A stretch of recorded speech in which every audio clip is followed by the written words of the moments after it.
Okay,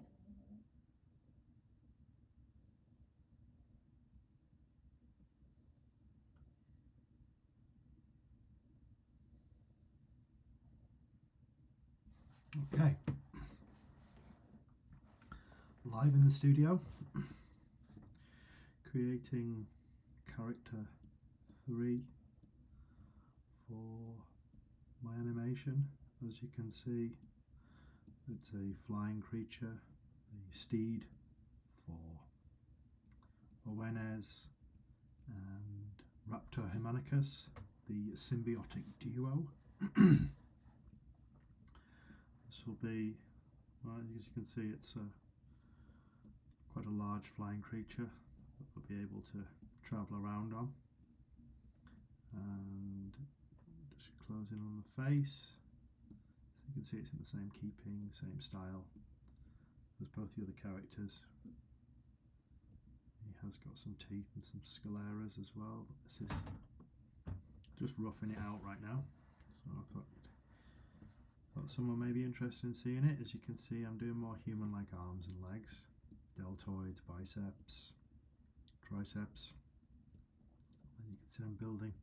So right now I just did the feet, just put in some rings like ostrich feet or similar to a bird's feet. Not exactly, of course, just taking general reference. I'll start on these ones back here. I've done the retopology for this. As you can see, there's, oh no, didn't want to do that. Just back out. I'm going to isolate that. So I isolate that by Control Shift, green square. Now I've isolated it. Click on it, zoom in, and there we go. But you can see that's all my retopology, so it's all been retopologized ready. It should have nice deformation and movement, which it hand did. Now back to sculpting. So let's go BDS, damn standard, and start the sculpt. So I'm just want to start putting those nails in so you can see, or claws. And I've got that on C add. I'm just going to change that to C sub.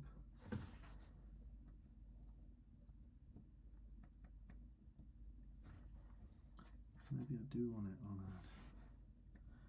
That's interesting. I might just try add there. Builds up a layer. That's interesting. That's quite nice. I might just add that to the other layer on the front foot as well. There. Just to make that more defined. I've got to be careful. Also, the retopology is done. So I do want a defined area there, around where the fleshy part ends and the nail begins, so there's a distinct section. It's just rough right now, roughing everything in, getting rough shapes. After retopology, seeing how it's all looking. It's starting to take a lot more shape, a lot better shape. Zoom back in on the back foot. Isolate again, see? I sometimes forget to isolate, but it's good to isolate, and then you can focus and move around the object. Wow. So I've got my symmetry turned on. Right now it's doing the other one, but I will change as I develop and make it so it's not symmetrical. I don't like the sculpts that look too symmetrical, even though it's pleasing to the human eye symmetry. It's also, for me, not real when you've got some different aspects to each side. It's more like true to life. I want my characters to be, not exactly, it's a fantasy, fantastical character, but I do want them to have some realism to them, some quality, which is why I tend to turn symmetry on and off. Sometimes base building I'll have symmetry on, and as I develop through the sculpt I'll turn it off and start to individualize each side, just to make for a bit more of an interesting character. Great faces and great people, I believe, have true character in their face. Not everything is symmetrical. even though we defined symmetry as an absolute. All the old Egyptians, everything was symmetrical, but I don't think it creates a good character. Character is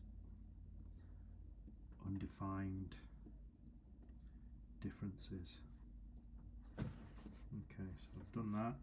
I'm now going to change to BCB. I'm going to change to clay build-up, and I'm just going to make similar shapes on this back foot than I did on the front. I was looking at ostrich feet earlier for reference. It's quite a nice reference for a large flying creature, even though an ostrich doesn't fly. This unidentified creature would be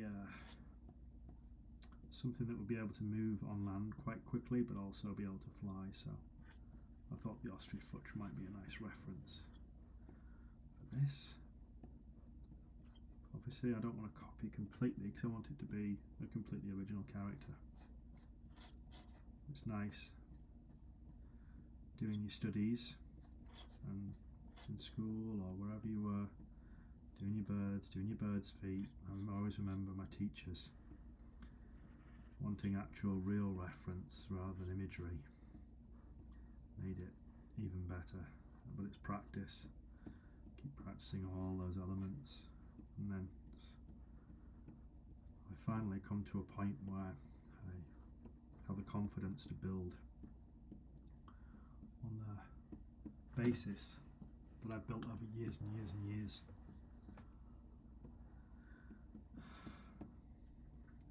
It's fascinating at first, just copying things and then realizing imagination, the creation of something new is absolutely incredible.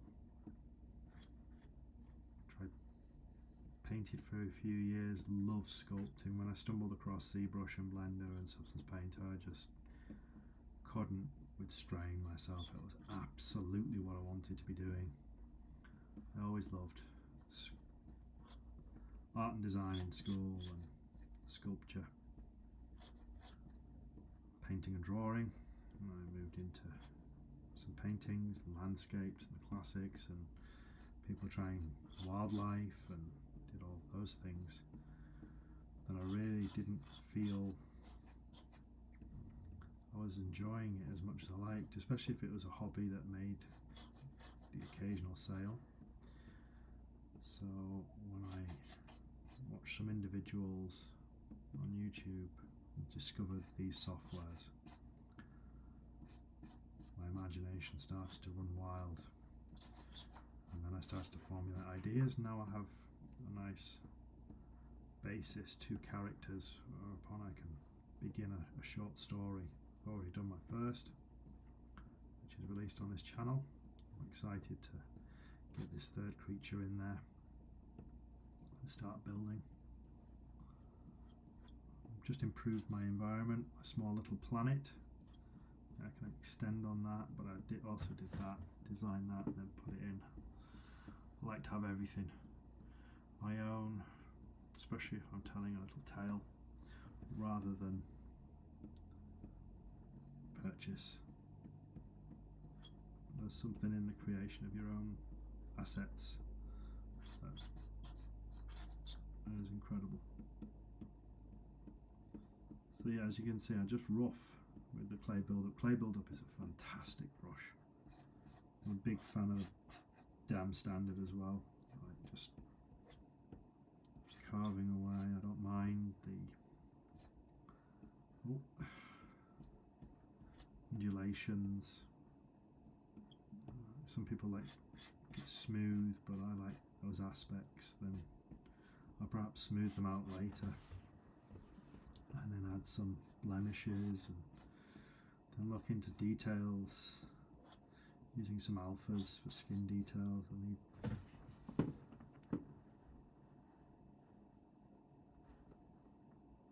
If you look at birds' feet or ostrich feet, they have these large, like, what seem to be like flap rings, but then also there's these small nodules, blemishes everywhere. hence why just roughly start to shape it in. I must excuse the noise that my pad's making. It's like little squeaking noises. But it's because I think I pretty much need to replace my screen, but I'm holding off because I've only got 2 left and then I've got to order some more.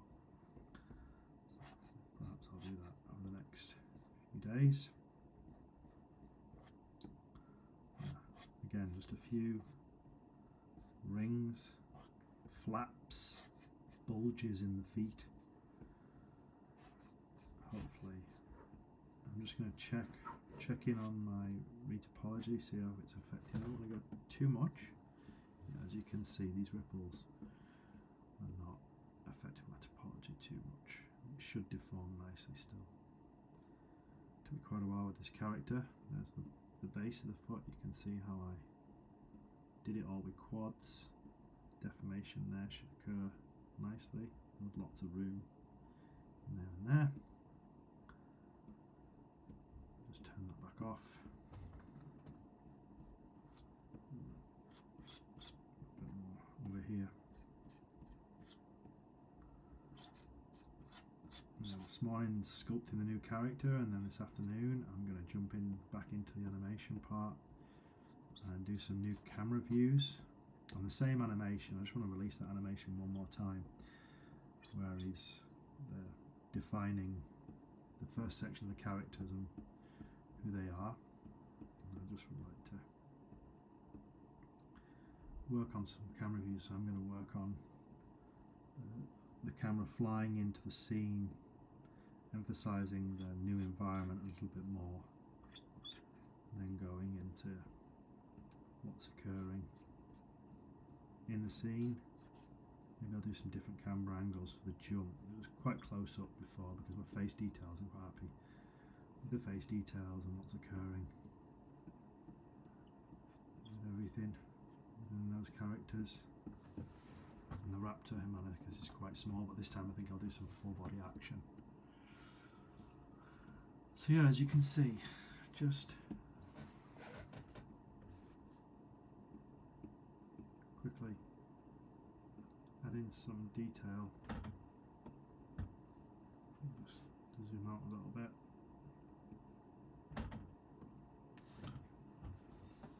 Building on the sculpt.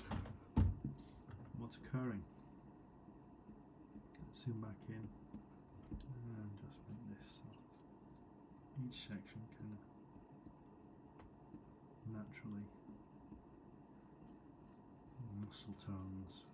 What I like about the clay build up, it's almost as if you can naturally get the muscle fibre in there. So thinking about those muscles, the gastrocnemius there, you can see I built them, I did some smoothing afterwards. You can see I can clearly define the gastrocnemius there, which on a human leg, but I'm putting it on a creature, so it's going to be quite interesting. That's what I like about the clay build-up, because that's how muscle fibres are, them running down. So I'm just going to have it so, excuse the squeaking, flipping heck.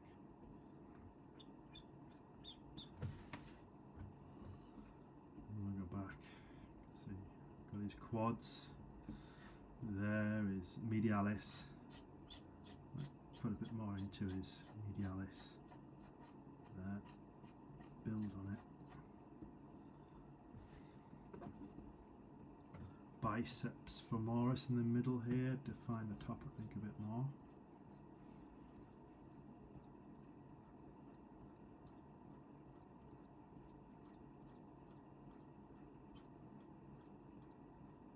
There we go.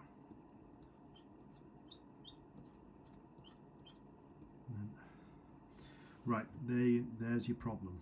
There's something I drop into in a big character. So shift, control, isolate. That's a great little technique. I learned from some brilliant tutors. Like Pavlovich, Henning, Sanden, all those individuals. You watch their tutorials and some of the quick tips you learn. It's just superb. But yeah, here, just want to get tensor fascial latte as well here, just right the way down the leg.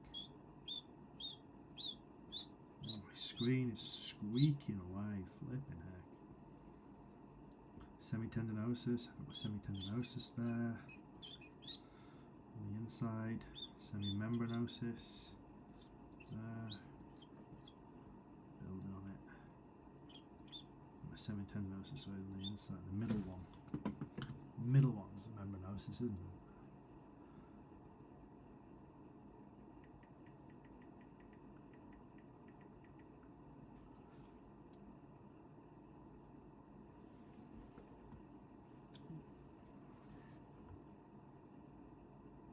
Semitendinosus, this one, interior here.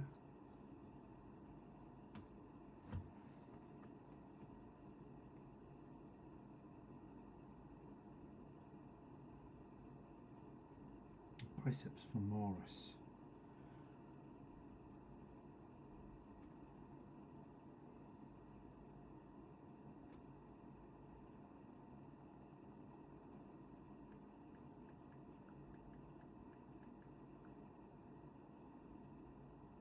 That's the rectus femoris. Just checking. That's the rectus femoris I was working on. Got those two confused. This one. But I need it to be defined because this creature is going to have to be extremely strong. So back onto full screen. I may just start to do a little bit on the tail here. So just in keeping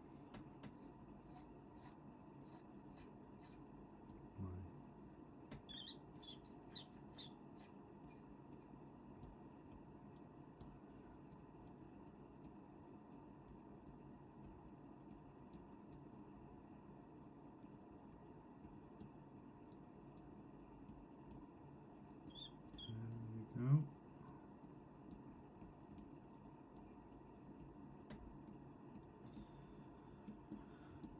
That's maybe a bit much.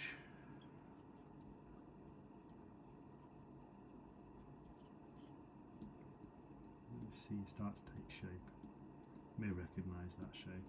I did like that shape.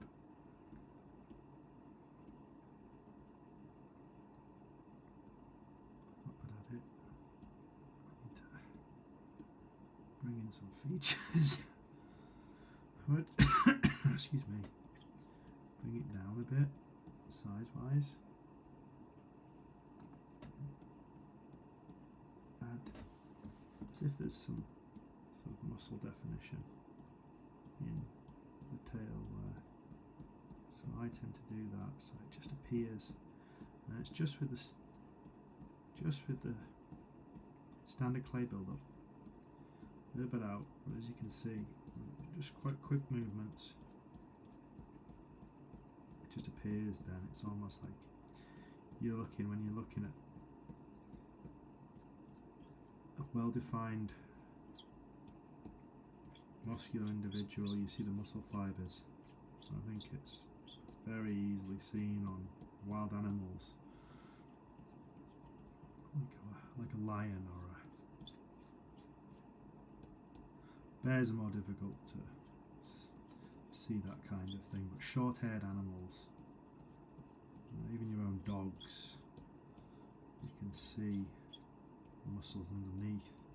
So when I sculpt these creatures, I like to almost have that textured look, and then I add more textures after the fact. But I really like the clay build-up. It's just one of those, excuse my noise on this damn thing.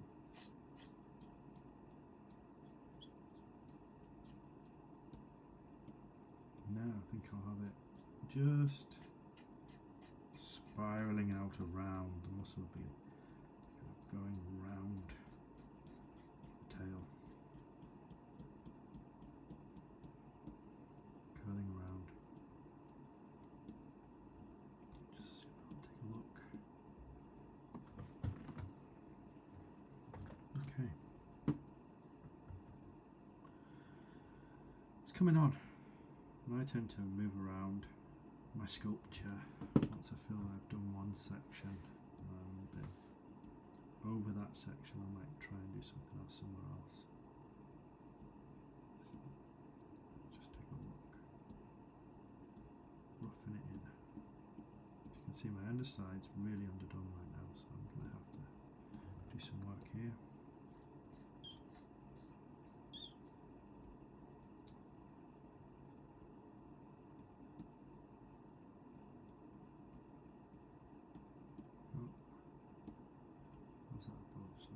Section there. There we go. As if there's muscle fibres underneath the flesh. Just following the flow.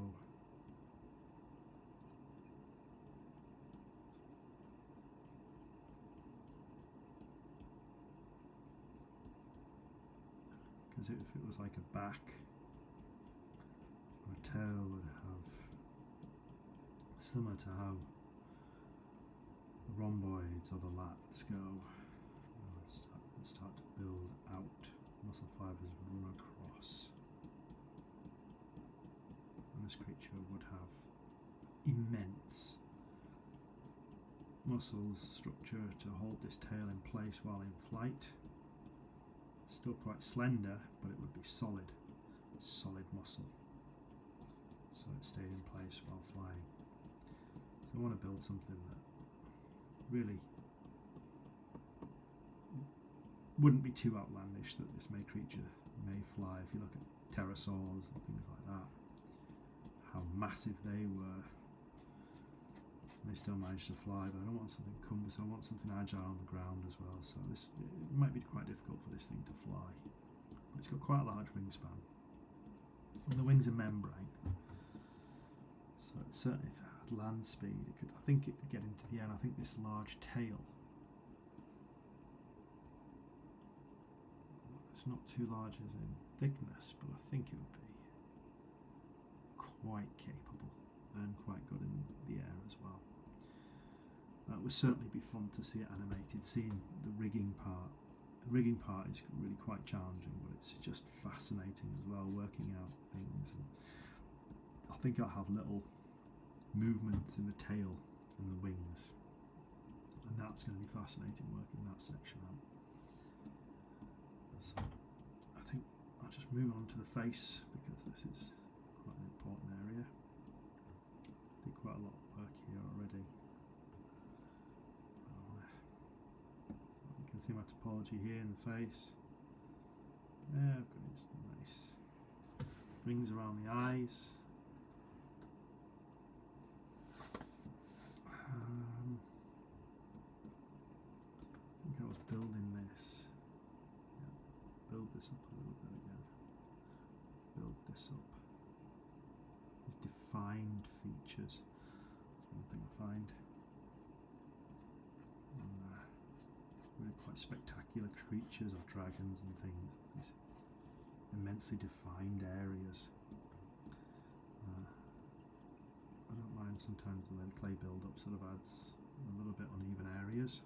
I think it makes for, again, nice, natural feature.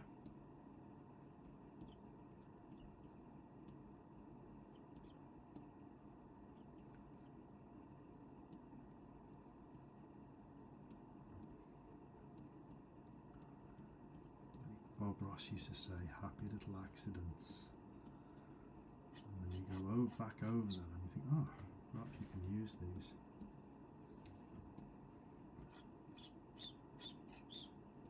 Oh, that squeak. Darn squeak on my screen. I've got to get rid of that one. But yeah, cheek muscles. Found out about my cheek muscles and things as I was working out the animation and the rigging. Absolutely fascinating. So, similar to a zygomaticus major and minor through here. There's the oris at the back, so I've got to make sure they're clearly defined. See these muscles. If you're doing a creature, or you're doing just, I think it makes better animation if you can see these things kind of moving as well. I would separate that, it'd be something else. Just there. I have these little defined lumps on these areas, like the skin dangles. At the front there. Again here. His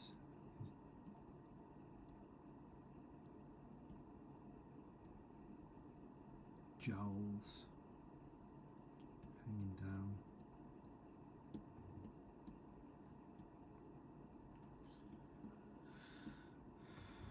I think I need to work on the neck in here.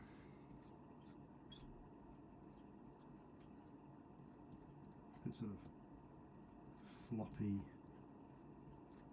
loose skin, which I can emulate with the clay build-up quite nicely, I think. Loose flaps through here. Runs into more defined in his chest. Yeah. And of course, again, you can see how I've tried to emulate the fibers of the pectoral muscles, which are going across the chest there. I've got to work out this now, though. There's because his rib cage is further down on this animal, this creature, should I say. So I need to. Not really got abs. He's going to have a secondary muscle coming through here. Should have to be something completely new. Perhaps like that. Joining from there. Like I should spread it the other way. Perhaps I should have it building it the other way. Perhaps I should do it that way. Let's see. Yeah, yes, there we go. See, I'm crossing over now. That's it. It needs to be opposing the upper section, so that's like his above his rib cage, protecting his rib cage, and there's his sternum. Got this section.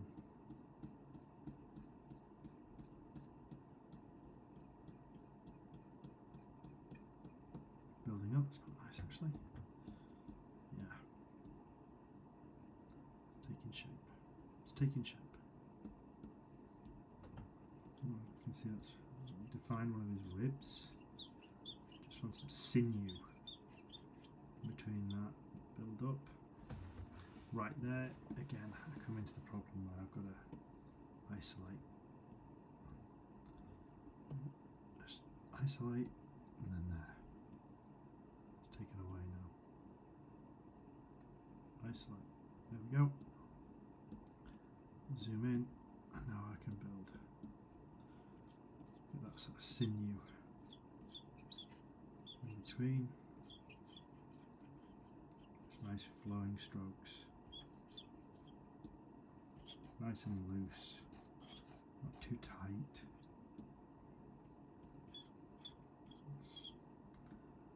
Let the curvature occur.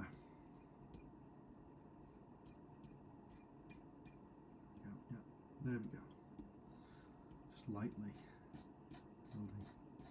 Of course, with it being such a creature, it would be defined muscular areas.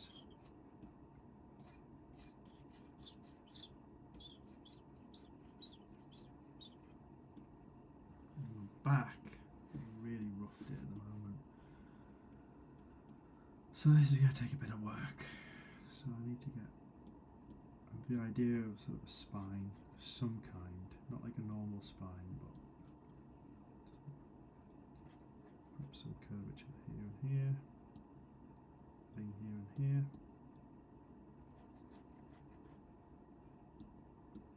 There we go. There and there.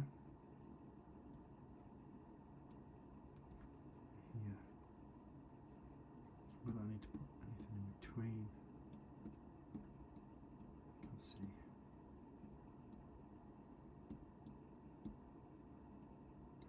Might just be MT, change to move topology. I don't know. don't know if I want to do this. I want to see my. Oh, that's fine. That's fine. I want to be careful with the movement of topology. Just a little bit. My topology seems fine. I don't want to shift it around too much now because I have done my retopology. So I'll leave it on. You see there, I've already started there. I just then look at my topology, see every section is now even. Because if I start to make it uneven, then I will have deformation problems. There isn't that much movement in the back. There might be a little bit, but just got to be careful. I might just add another nodule actually to each section. I think that's what I'm going to do. Rather than move topology too much, I think I'm just going to build a little bit more of less space in the spine. I'm going to draw size down. I'm just going to put a little nodule there as well. Yeah. And that runs that. Again there. So if you have a look at the dog's back, or sometimes you can see the spine, but this with creatures, I think it's nice when you see a little bit of definition between the bone and the muscle. More lifelike. Seeing structure.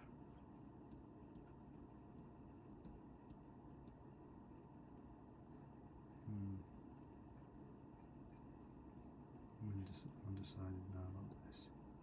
No, that is. That's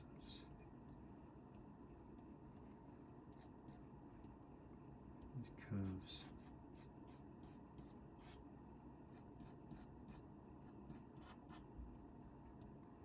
There we go. See how that looks. Now I've got.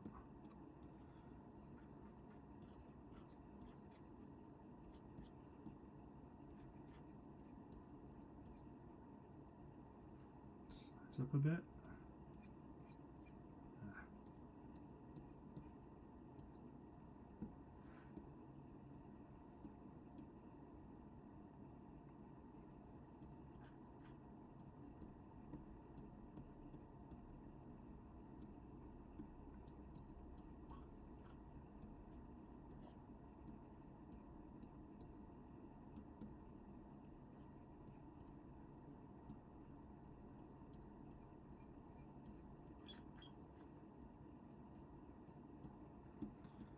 Now we have the spine. There we go.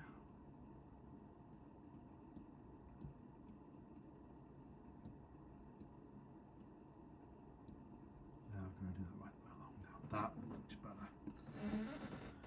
Right, so now I've got to do that. Really, I've got to do that spine section right the way along. So just downsize it a little bit.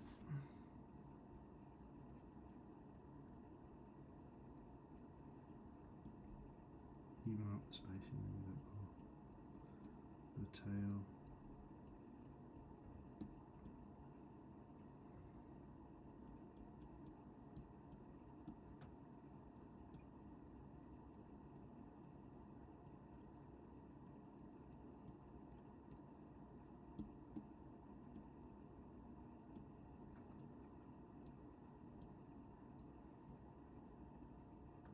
Zoom out, take a look.